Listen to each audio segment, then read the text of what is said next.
Right now, we're in the beginning stages of a potentially long battle between the WNBA and their entitled players. As is often the case, the battle is over money. One side is the beneficiary of millions of dollars in donations from the NBA and other subsidizers, while the other side, they have never seen a comma in their bank balance unless it was being used to demonstrate how much they have overdrawn. Like I told you guys the other day, these negotiations for a new collective bargaining agreement, this is going to be tough. And some WNBA players, they are making it more difficult because their intentions, their credibility is being questioned. The WNBA preaches, teamwork makes the dream work, but apparently they meant teaming up against the league. Rumors are swirling faster than a missed layup in overtime, players allegedly scheming to throw the entire 2026 season into chaos. Is it a power play, a protest, or just the league's reality TV moment? Whatever it is, the drama is hotter than courtside nachos. Strap in. This might be the wildest part of the WNBA season, and it hasn't even tipped off yet. I don't get it. I don't want to get it. I want it to work out, but America's dumbest league keeps being dumb. You know, they want to go, and I don't blame them, I suppose, the WNBA, from 0 to 1,000. But what they went from was from 0 to Caitlin Clark, and they don't understand it. I'm going to get into Carolyn Peck in a minute. The dumbest league strikes again. Several high-profile WNBA players have begun to openly call out the league's office and commissioner, Kathy Engelbert, as they should, but it shouldn't be them. It should be Caitlin Clark calling it out, to voice their displeasure with the league's initial CBA offer, calling it a slap in the face. Just when you thought it couldn't get messier, the WNBA is spiraling like it's starring in a low-budget soap opera. This isn't just a basketball league anymore.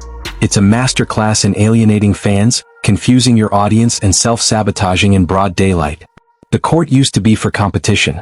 Now it's for chaos. It seems as if this is the week the WNBA players decided, you know what? July 4th week, we are going to start playing out these CBA negotiations in the court of public opinion. We're going to air our grievances. Every time we get in front of a camera, we're going to complain, we're going to whine, and then hopefully enough fans, enough supporters are going to get on our side and start holding up their pitchforks and torches, marching at the door of Kathy Engelbert, screaming at the owners, "We want more money, we want more money." Now the court is for virtue signaling, mid-level theatrics, and refs who might as well be flipping coins in the locker room before every call.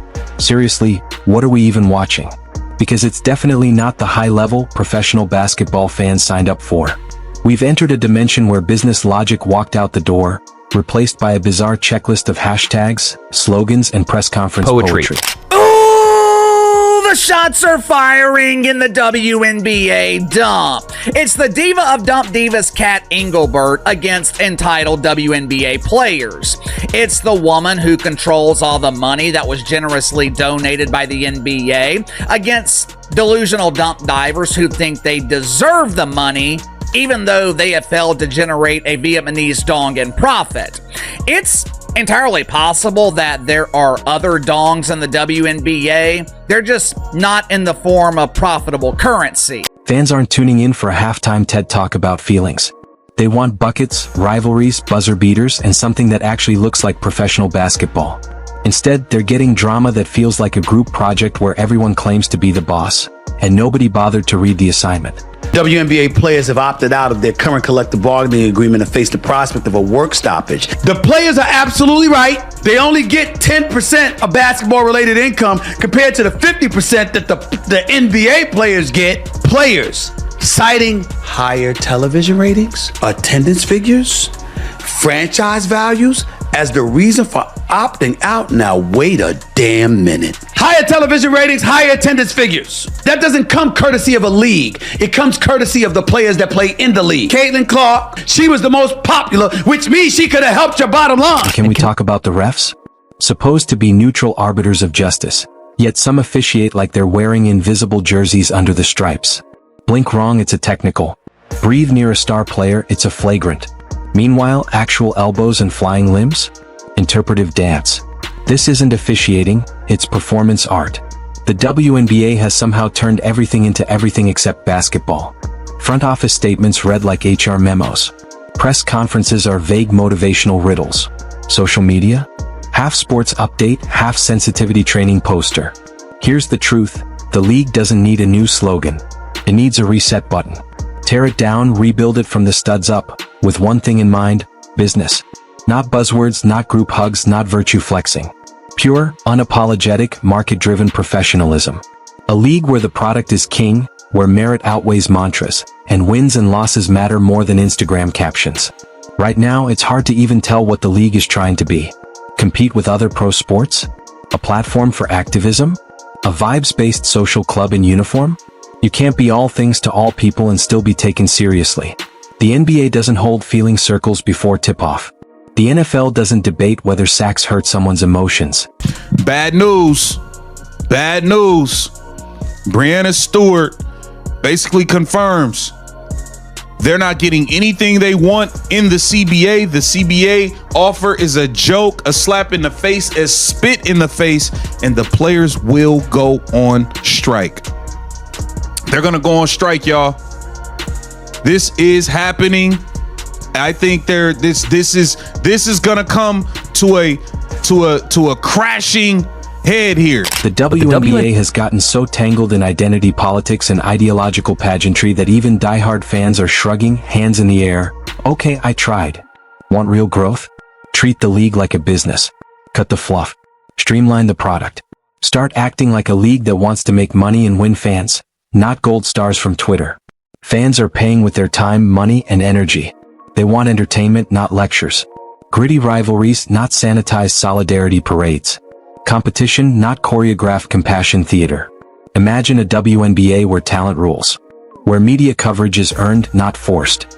Where the best players shine because of dominance on the court, not lukewarm takes for cable news. Picture refs held accountable, games decided by skill, not random whistles that feel like they were designed by a confused AI trained on soap operas. Coaches who can coach without tiptoeing around ideology. Players who can trash talk, play fierce, and compete without delivering a corporate-approved message after every rebound. Broadcasters allowed to critique without writing apology letters by morning.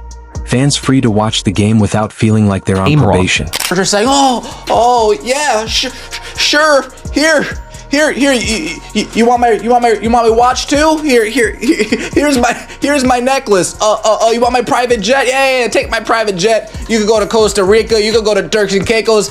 I'm not sure what the players are expecting. I just hope that they understand that they're at a negotiation table across from sharks. Not minnows, not guppies, not goldfish you flush down the toilet when you forget to feed them for a few days. They're across from sharks. They swim in the waters and they smell blood when it comes to the WNBA Players Association, and they smell blood especially when they see how they've been treating the only player in the league that draws some moolah. They're like, oh no. Let's real. Face it. People don't support teams because of slogans. They support them because they fight, claw, and bleed for wins. That's the DNA of real sports. But the WNBA's current version feels like it was designed in a faculty lounge, not a locker room. Drop 30 points in a game? Doesn't matter. Someone's podcast rant about systemic parking lot inequality steals the spotlight. Sure, social issues matter. But when activism becomes the main draw instead of athleticism, you've turned your league into a niche think tank in sneakers. Fans aren't against players having opinions. They just didn't buy a ticket to a panel discussion. They came to watch a game. Other leagues don't drown themselves in ideological theater for a reason. It doesn't sell, it doesn't scale, and it alienates more people than it attracts. For a league that desperately needs eyeballs, that's not just self-inflicted, it's self-destructive. You can't grow a league while turning it into a members-only echo chamber. At some point, someone in charge has to admit it. The current blueprint isn't working. The audience isn't growing because the product isn't compelling enough. Not because fans are bigots, not because society isn't ready. Because the league refuses to prioritize what matters. Quality basketball, fair officiating, competitive energy, and actual entertainment.